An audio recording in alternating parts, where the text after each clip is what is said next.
Graça e a paz do nosso Senhor Jesus Cristo aos irmãos da Igreja Batista Missionária em Quintino. Aqui um abraço de Verde e de Mônica aqui de São Paulo.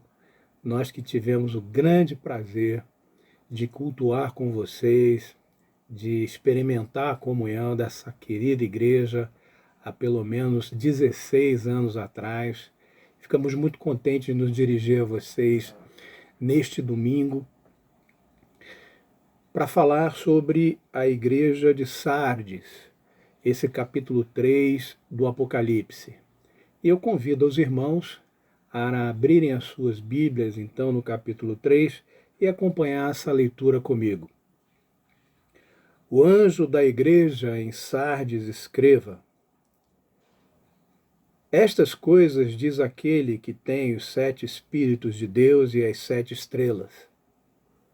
Conheço as obras que você realiza, que você tem fama de estar vivo, mas está morto. Fique vigiando e fortaleça o restante que estava para morrer, porque verifiquei que as obras que você realiza não são íntegras na presença do meu Deus. Lembre-se, pois, do que recebeu e que você ouviu. Guarde-o e arrependa-se. Se você não vigiar, virei como ladrão, e você de modo nenhum saberá em que hora virei contra você. Mas você tem aí em Sardes algumas poucas pessoas que não contaminaram as suas vestes. Elas andarão comigo vestidas de branco, pois são dignas. O vencedor será assim vestido de branco? De modo nenhum apagarei o seu nome do livro da vida. Pelo contrário, confessarei o seu nome diante do meu Pai e diante dos seus anjos. Quem tem ouvido, ouça o que o Espírito diz às igrejas. Antes de expormos o texto de Apocalipse que lemos, eu gostaria de convidar os irmãos a lançar o nosso olhar sobre o pano de fundo do livro de Apocalipse, para a gente entender as circunstâncias em que essa bela promessa foi feita. Em primeiro lugar, vale lembrar a motivação do apóstolo João ao escrever o livro de Apocalipse. Qual era o contexto? Ora, ele estava preso numa ilha, ele estava preso numa colônia penal. Não havia água potável naquela ilha, nem alimento. Essa ilha se chamava Patmos. E de maneira que os prisioneiros tinham que esperar que os romanos, seus carcereiros, levassem água e mantimento para a sua sobrevivência. E por que ele está preso? Ele está preso porque o imperador Domiciano, que reinou entre o ano 81 e 96 depois de Cristo, começou a exigir que todos os súditos do seu império o adorassem como Deus. Bem, isso não era muito fácil para os cristãos. Podia ser fácil para os demais. Mas como os cristãos não aceitaram essa ordem do imperador, então uma intensa perseguição levou muitos irmãos cristãos à morte ou à prisão. E o apóstolo estava preso ali exatamente por causa disso. Notem, irmãos, que a perseguição ela não apenas levava à morte, mas antes disso, os seus bens eram tirados, a fonte da sua renda era tirada, a sua família era escravizada. Então a perseguição ela se dava em vários níveis, começando com uma questão de alijamento, da sociedade, isolamento e separação, depois perdas materiais e até no final a própria morte. Era por isso que o apóstolo estava ali, por conta dessa perseguição ou a negativa de se ajoelhar e adorar o imperador romano como Deus. Portanto, o livro de Apocalipse a gente deve entender também como um livro pastoral. Ele traz uma mensagem de esperança aos cristãos. Que mensagem é essa? Olha, Jesus voltará. Ele julgará o mundo. Ele resgatará a sua igreja. Perseverem, creiam. Ele virá entre as nuvens com poder e grande glória. Ele é o Cordeiro. E nesse cenário, o Apocalipse foi escrito como uma forma de encorajar, né? Inspirado pelo Espírito Santo, uma forma de encorajar aquela comunidade cristã que estava sofrendo e buscava incentivar os irmãos a dar um testemunho a favor de Cristo, capacitando cada um a enfrentar aquela perseguição, exortando a cada um a continuar a caminhada da fé, para que eles pudessem permanecer fiéis a Cristo. Este livro também aponta para a profecia sobre o fim dos tempos, um tempo de apostasia, né?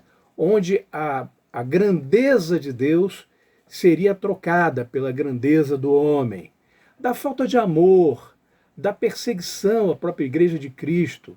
Ele aponta para o cuidado que devemos ter em permanecer fiéis a Cristo e apresenta as promessas vitoriosas para aqueles que perseverarem até o fim, chamando a estes de vencedores.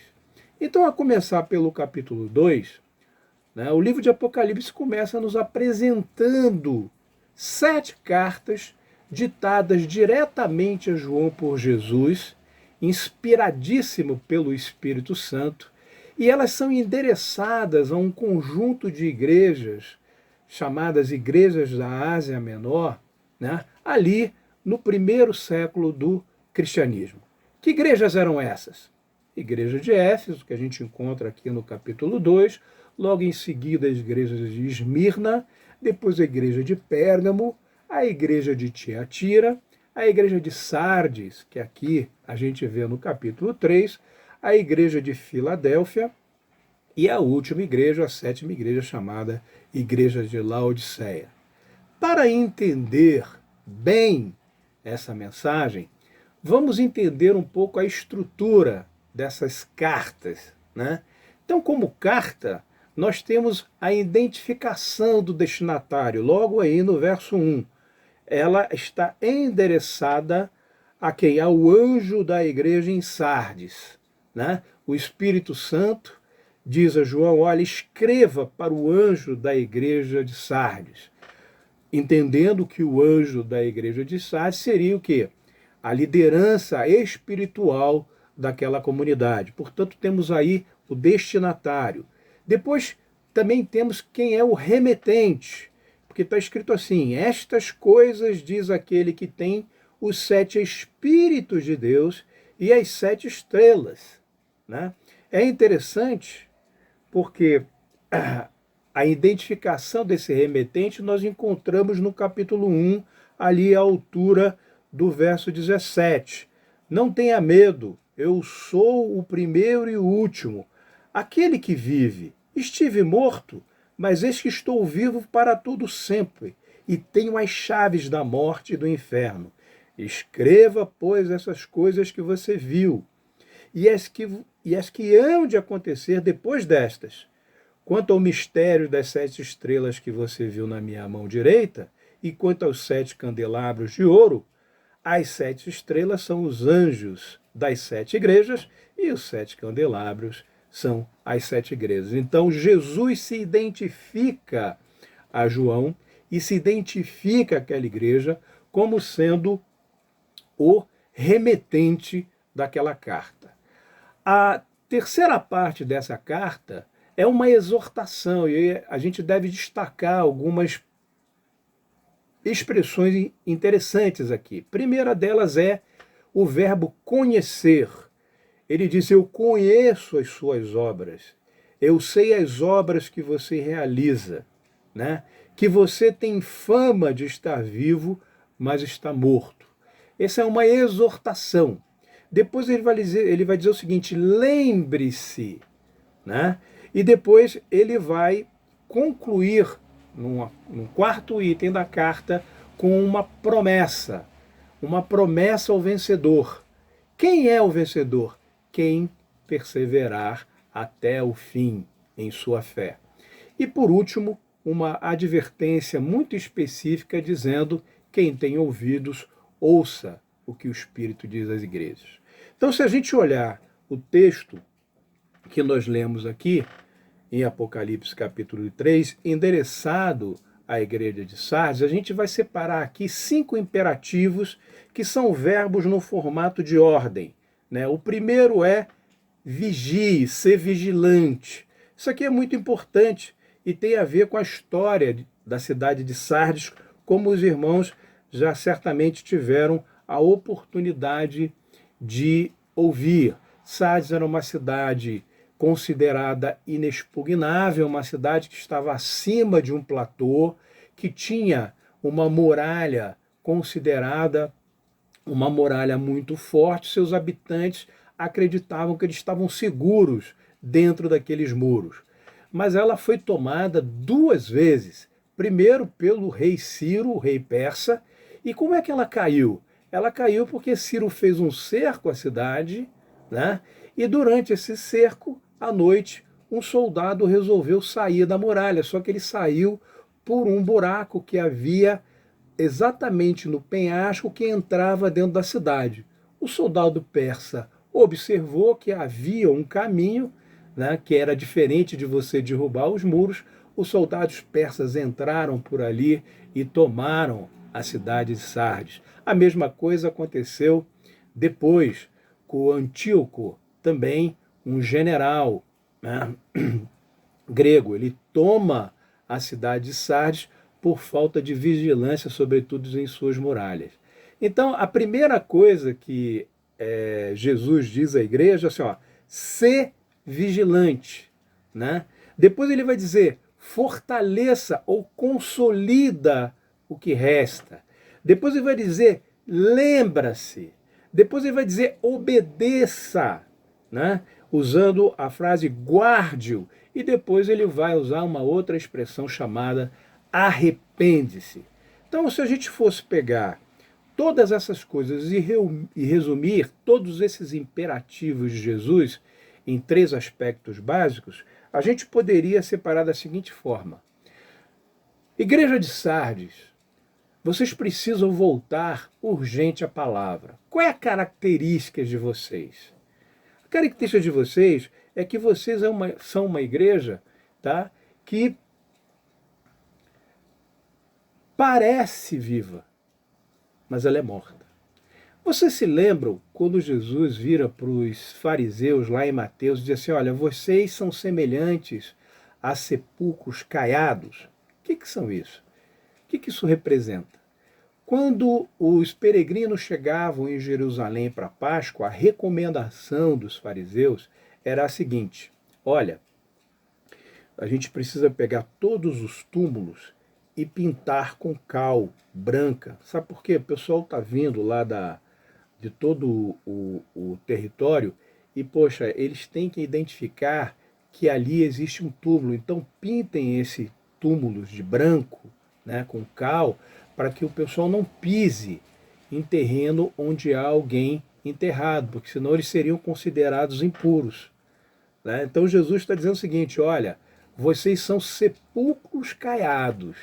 Por dentro por fora estão pintados de cal, mas por dentro vocês têm morte. É exatamente esse o recadinho que está sendo usado aqui à igreja de Sardes. Por aquele que diz, ó, eu conheço as suas obras, eu conheço a integridade das suas ações. E olha, quero dizer uma coisa para vocês, não encontrei integridade nas ações que vocês vêm fazendo diante de Deus, meu Pai.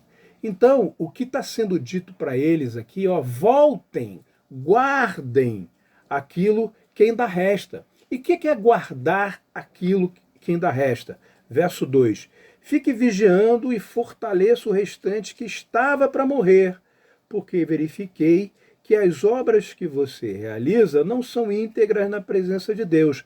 Lembre-se, pois, do que recebeu e ouviu. O que nós recebemos e ouvimos?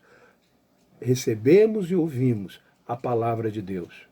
E é o que eles ouviram e deveriam lembrar.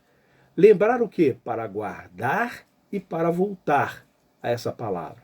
Então, a igreja tinha se apartado da pureza da palavra. Uma igreja viva, irmãos, é fundamentada na palavra e orientada por ela. Uma igreja viva tem na palavra de Deus a sua base, a sua fonte, a sua motivação, sua direção e os seus propósitos. A gente não pode confundir uma igreja viva com uma liturgia animada, né? Com um culto animado, festivo, inovações litúrgicas, jogos de luzes, né? Nem com obras abundantes, dons carismáticos e nem milagres extraordinários. Uma igreja viva é aquela que é bíblica, é aquela que vive o evangelho na sua plenitude. Tá? E é isso que parece faltar à igreja de Sardes. Não podemos nos esquecer disso. Devemos voltar à palavra e viver uma igreja bíblica para que não sejamos mortos, sepulcros caiados, mas sim vivos, instrumentos vivos nas mãos de Deus. A segunda coisa importante que a gente pode resumir aqui, todos esses imperativos, é a volta à vigilância espiritual. Como eu disse, Sardes caiu porque não vigiou. A igreja em Sardes foi invadida e dominada 2 vezes porque se sentia muito segura e não vigiou. Jesus alerta essa igreja que se ela não vigiar, se ela não acordar, ele virá a ela como um ladrão. Virá à noite, de forma inesperada.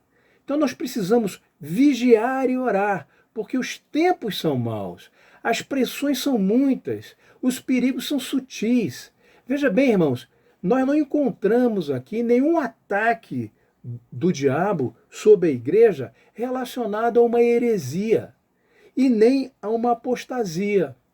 O diabo não atacou a igreja de Sardes com perseguição e não com heresia, mas ele minou essa igreja com o mudanismo e pela solonência espiritual. Os crentes não estão sendo mortos pela espada no mundo, irmãos, mas pela amizade com o mundo. E isso é muito mais mortal do que a heresia aqui nessa igreja. Então, se vocês lerem de novo, vocês não vão encontrar aqui, como a gente encontra em outras cartas, apontamentos relacionados a heresias específicas. Algumas igrejas aqui, entre essas 7, estavam envolvidas com nicolaítas, que eram dominadores de mente. Era gente que estava dentro da igreja, usava a palavra de Deus para dominar pessoas, chamados nicolaítas. Os outros seguidores de Balaão, aqueles que faziam o que? Mercadejavam, vendiam a palavra. Isso eram considerações com outras igrejas. Eles também tinham lá aqueles que adoravam a Jezabel, que era o quê? A idolatria, a igrejas que tinham trono para Satanás. Mas aqui em Sardes, nada disso existia. Parecia uma igreja bonitinha, uma igreja arrumadinha, um sepulcro caiado. No entanto, por dentro, ela tinha morte, ela não era viva, não era uma igreja viva. A igreja de Sardes não era uma igreja herege e nem apóstata. Não havia heresias nem falsos mestres nela. Uma igreja que não sofria perseguição, não era perturbada por oposição de judeus, como muitas outras igrejas no Novo Testamento a gente pode ver. Era uma igreja certinha, como a gente diz, uma igreja ortodoxa, mas ela estava morta. O remanescente, aquele que permanecesse fiel, devia estar vigilante para não cair, né? E restabelecer a sua chama e o seu ardor pelo Senhor. Um outro aspecto interessante que a gente pode resumir aqui, esses imperativos, é a volta à santidade, que está expressa no verso 4. Mas você tem aí em Sardes umas poucas pessoas que não se contaminaram e não se contaminaram as suas vestes. Elas andarão comigo, vestidas de branco, pois são dignas. o esfriamento espiritual em Sardes não tinha atingido a todos. Ainda havia algumas pessoas que permaneciam fiéis a Cristo. Embora a igreja estivesse cheia, havia apenas uns poucos que eram crentes verdadeiros e não haviam se contaminado com o mundo. A maioria dos crentes estava vivendo com vestes manchadas e suas obras não eram íntegras diante de Deus. As vestes sujas falam de pecado, de impureza, de mundanismo. Obras sem integridade falam de caráter distorcido, de motivações erradas, irmãos, e, sobretudo, de ausência de santidade. Olhando essa exortação que Jesus fala, né, que acaba com a ideia, olha, recobra, volte, lembre-se daquilo que você aprendeu, guarde, né? Guarde a palavra, arrependam-se, porque se você não vigiar, eu virei, assim como aqueles inimigos que conseguiram te conquistar no passado. Esta é a exortação que nos é dada. Agora, existem aqui algumas verdades que nós precisamos lembrar. E a primeira está logo no verso 1. Conheço as obras que você realiza. Irmãos, Jesus me conhece, Jesus te conhece e Jesus conhece a igreja. Jesus conhece as obras da igreja, ele conhece a nossa vida, ele conhece o nosso passado, ele conhece nossos atos, ele conhece as nossas motivações. Os seus olhos são como chama, ele vê tudo e a tudo sonda. E a gente precisa entender que nós não estamos escondidos desse olhar. Vamos pedir a Deus para que Ele sonde o nosso coração e que não encontre em nós um caminho mau, mas que Ele veja em nós as motivações íntegras com a sua obra, para que a gente possa servi-lo em adoração e em perfeita dignidade, como ele coloca aqui no final do verso 4. Que sejamos, então, essas pessoas vestidas de roupas brancas. O segundo aspecto que eu quero chamar a atenção é que Jesus é o dono da igreja. Verso 1, né? Estas coisas diz aquele que tem os 7 Espíritos de Deus. Ele tem 7 espíritos, ele tem 7 estrelas, que são as 7 igrejas. Ele tem o controle da sua igreja, ele tem o controle sobre a minha vida, ele tem o controle sobre a sua vida. As estrelas estão nas mãos de Jesus. A igreja pertence a Jesus. Ele controla a igreja. Ele tem autoridade e poder para restaurar a minha vida, a sua vida e a vida da igreja. Ele disse que a porta do inferno não ia prevalecer contra a sua igreja. Ele pode levantar a igreja das cinzas, assim como pode levantar a minha e a sua vida das cinzas. Sabe por quê? Ele tem todo o controle em suas mãos. Cristo, irmão, é o dono da igreja. Ele tem o cuidado com a igreja. Ele a exorta, ele a consola, ele a cura e ele também pode restaurá-la. Assim como ele exorta a mim através dessa palavra, ele me consola através dessa palavra, ele me cura através dessa palavra e ele me restaura através dessa palavra. É o poder do Espírito que a igreja usa para se levantar da morte, do sono, do mundanismo e largar todas essas coisas para servir a Deus com entusiasmo. Portanto, irmãos, o Espírito Santo é o espírito de vida para qualquer circunstância. Quando ele sopra, o homem morto e moribundo se levanta. Quando ele sopra, a nossa adoração formal, né, vazia, apenas nominal, passa a ter vida exuberante. Quando ele sopra, os crentes têm deleite na oração. Quando ele sopra, os crentes se derretem, o coração arde, né, quando ouvem a palavra. Quando ele sopra, os crentes, além de se deleitar na oração, são tomados por uma alegria indizível. Ele sopra sobre os crentes para que eles testemunhem de Cristo com o seu poder. Amados, a palavra diz que nós devemos orar no Espírito, pregar no Espírito, adorar no Espírito, viver no Espírito e andar no Espírito. Busquemos o Espírito Santo. Deixemos que Ele dirija a nossa vida com todo o seu poder. Ó, que sejamos crentes cheios do Espírito, irmãos. Lembrem-se, uma coisa é possuir o Espírito, a outra é deixá-lo tomar conta de você. Uma coisa é ser habitado pelo Espírito, a outra é ser cheio do Espírito. Uma coisa é ter o Espírito residente, a outra coisa é ter o Espírito presidente da sua vida, aquele que dirige os seus passos, aquele que te conduz. Essa é a ideia de sermos testemunhas de Cristo diante de toda a perseguição e diante dessa vida. São aqueles que perseveram até o fim. Agora, nós falamos em promessas, e esse texto é rico nisso, que é exatamente o verso 5. O vencedor será assim, vestido de branco, e de modo nenhum apagarei o seu nome do livro da vida. Pelo contrário, confessarei o seu nome diante do meu Pai e diante dos seus anjos. Quem tem ouvido, ouça o que o Espírito diz às igrejas. Meu irmão, quais são as promessas aos vencedores? Em primeiro lugar, santidade agora é garantia de glória no futuro.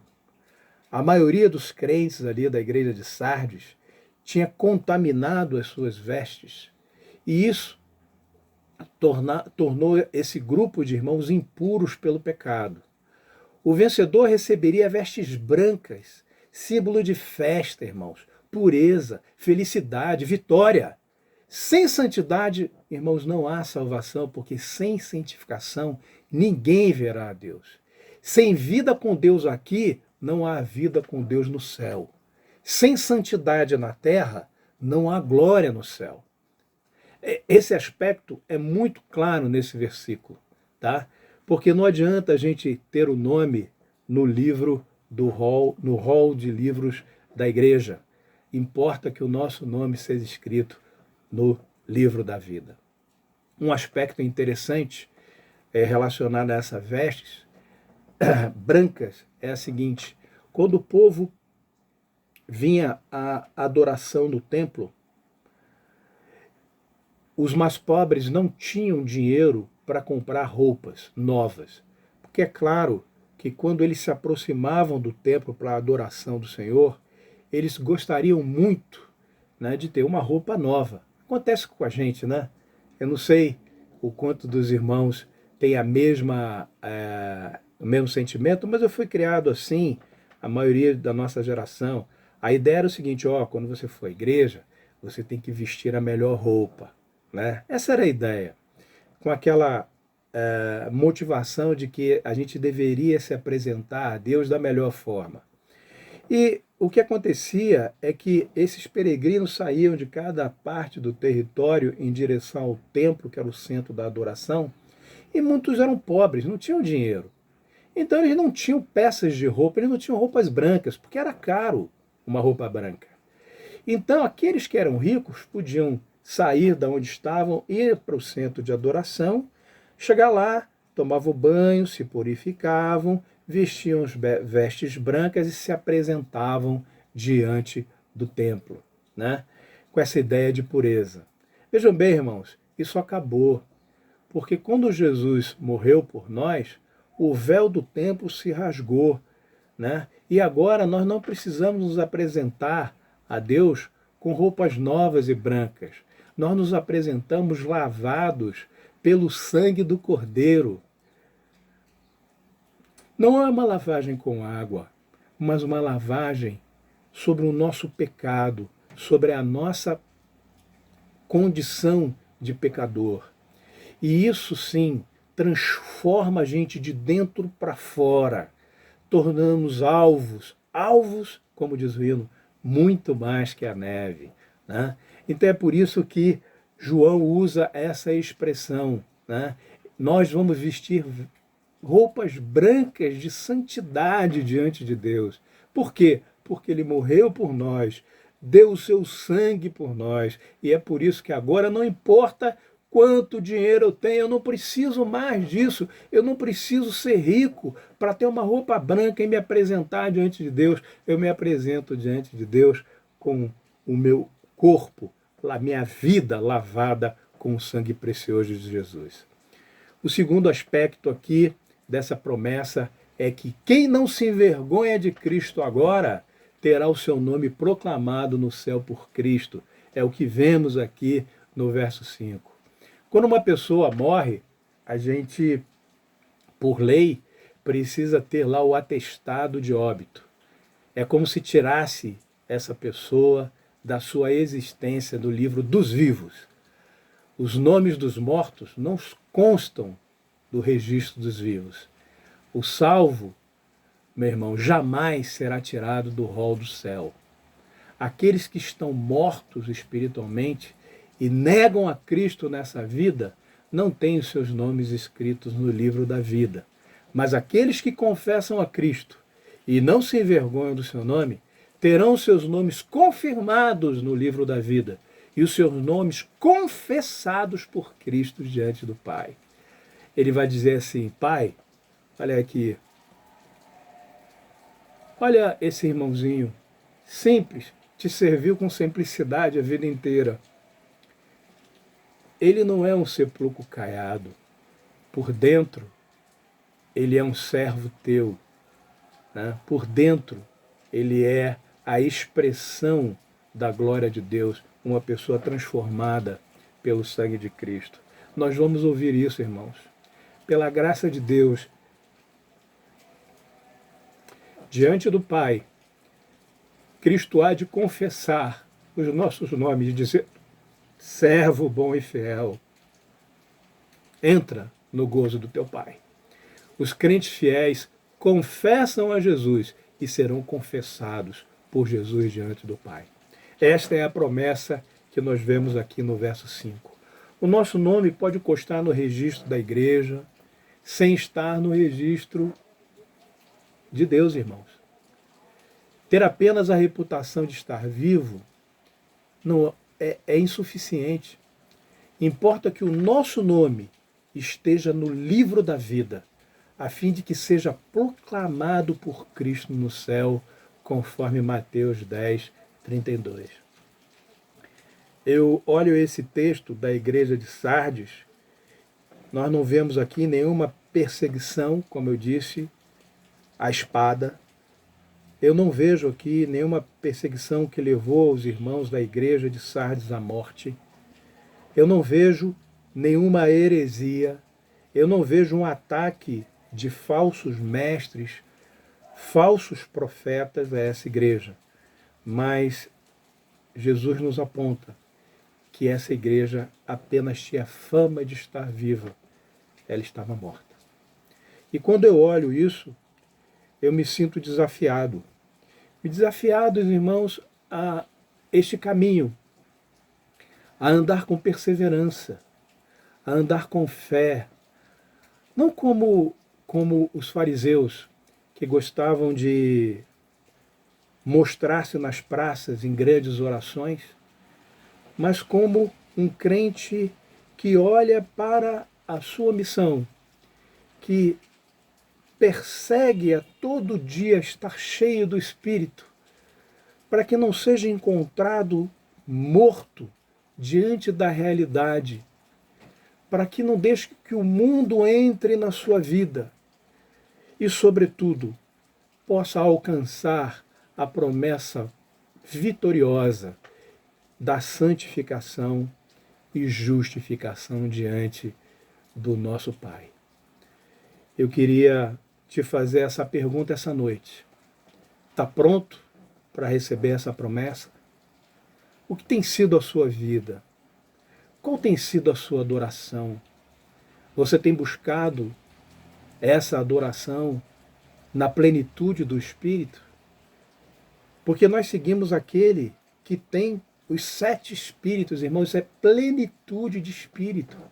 É isso que Jesus nos oferece. Ele nos oferece uma vida e uma vida abundante, uma vida junto ao seu trono da graça, uma vida viva e não uma vida morta, uma vida de explosão, uma vida de que o nosso coração arde em função daquilo que é a vida cristã. Cuidado, irmão, para não cair na sonolência da igreja de Sardes. Busque a Deus, busque o seu Santo Espírito, busque a santidade e, como aquela igreja, né, permaneça firme, perseverando naquilo que Deus tem colocado como responsabilidade e ministério em sua vida. Que Deus possa nos abençoar, abençoar a Igreja Batista Missionária de Quintino e que nos ajude nesse tempo tão difícil, tempo de apostasia, tempo de heresias, né? Tempo em que doutrinas estranhas se difundem no nosso meio, que possamos continuar sempre perseverantes, como aquele povo, como a igreja de todo o Apocalipse, perseverantes, entendendo que precisamos ser testemunhas daquele que nos amou primeiro. E para concluir, eu não posso deixar de usar a mesma frase que Jesus usou nessa inspirada carta. Quem tem ouvidos, ouça o que o Espírito diz às igrejas. Que o Senhor, então, nos abençoe. Em nome de Jesus. Amém.